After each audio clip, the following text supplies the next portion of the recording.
Good morning students. I hope you all are fine. Today we are going to discuss English 2nd chapter 32 writing a story means story लिखना. Before starting the discussion I want to tell you what is a story. Story क्या होती है?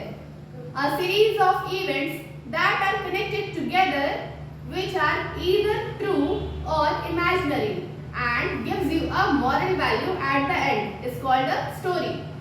Story जो होती है बहुत सारे events होते हैं, सिचुएशन होती हैं जो एक दूसरे से जुड़ी होती हैं और अंत में आखिर में वो आपको एक मॉरल वैल्यू देती हैं.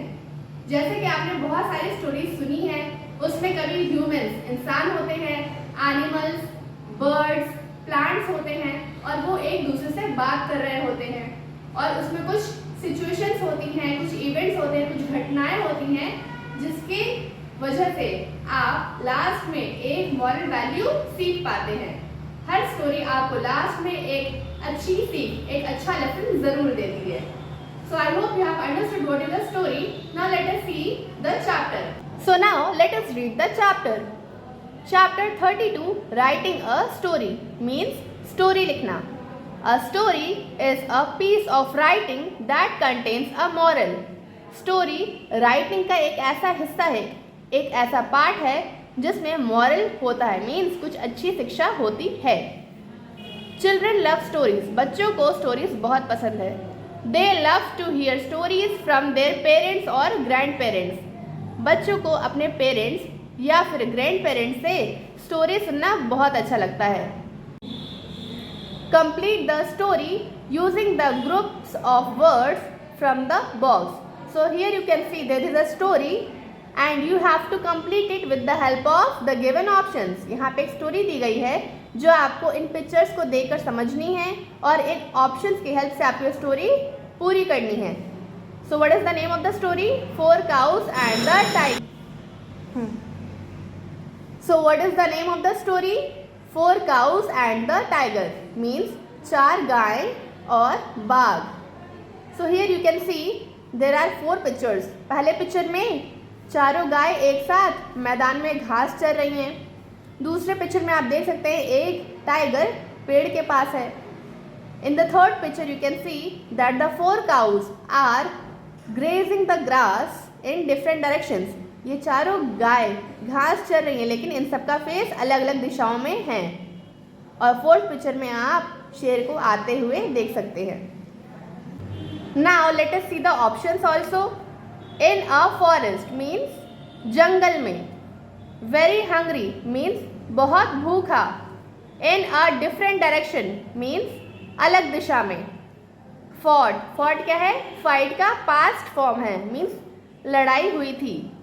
In a meadow means घास के मैदान में.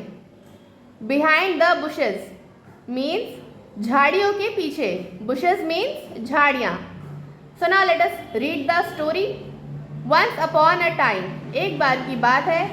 4 cows lived together. 4 गायें एक साथ रहती थी. कहाँ रहती थी? In a meadow, घास के मैदान में. Okay, so we will fill in a meadow.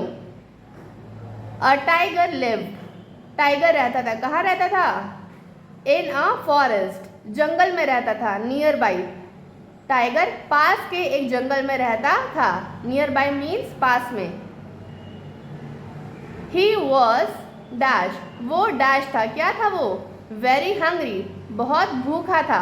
तो आप यहाँ पे वेरी हंग्री फिल करेंगे. He wanted to feast on the cows. उसे गाय को दावत बनाना था. वो चारों गाय को क्या बनाना चाहता था? वो चारों गाय को क्या बनाना चाहता था? अपना दावत मीन्स उन्हें खाना चाहता था. फीस्ट मीन्स दावत. But the cows were good friends. लेकिन जो चारों गाय थी वो क्या थी? वो बहुत ही अच्छी फ्रेंड्स थी. They always grazed and stayed together. वो हमेशा एक साथ घास चरती थी और एक साथ रहती थी. ग्रेज्ड मीन्स घास चरना. One day the 4 friends dash among themselves. एक दिन चारों फ्रेंड्स आपस में डैश कर लेती हैं. क्या कर लेती हैं? फॉट मीन्स लड़ाई कर लेती हैं. So each of them went to graze dash. तो हर एक गाय घास चरने चली जाती हैं. कहाँ चली जाती हैं? इन अ डिफरेंट डायरेक्शन मीन्स अलग दिशा में।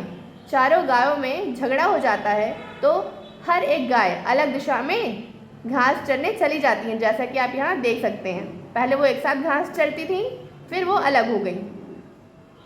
Then the tiger found a chance to make short work of them. तब टाइगर को एक मौका मिला उन्हें खत्म करने का। टाइगर के लिए आसान हो गया, चारों गाय जब एक साथ रहती थी तो उन पर हमला नहीं कर पा रहा था। अब जब वो अलग हो गई हैं तो एक एक करके उसके लिए मारना आसान हो गया है। So he hid himself. उसने अपने आप को छुपा लिया। कहाँ छुपा लिया? Behind the bushes मीन्स झाड़ियों के पीछे। He killed them all.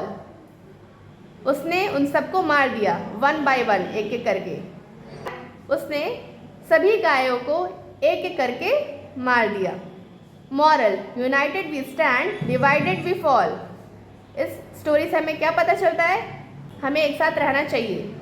एकता में ही शक्ति होती है। जब हम एक साथ रहते हैं, एकजुट होकर रहते हैं, तो हमें कोई हरा नहीं सकता, हमें कोई नुकसान नहीं पहुंचा सकता। लेकिन जब हम अलग हो जाते हैं तो हमें कोई भी आसानी से हरा सकता है। जैसे कि आपने स्टोरी में देखा कि जब चारों गायें एक साथ रहती थी तो टाइगर उन पर हमला नहीं कर पा रहा था, लेकिन जब वो अलग हो गई तो उसके लिए आसान हो गया एक एक गाय को मारना। Okay, so I hope you have understood the chapter and the exercise properly. You have to do this in a very good handwriting in your book and send it to your teacher's WhatsApp number. That's all for today. Thank you.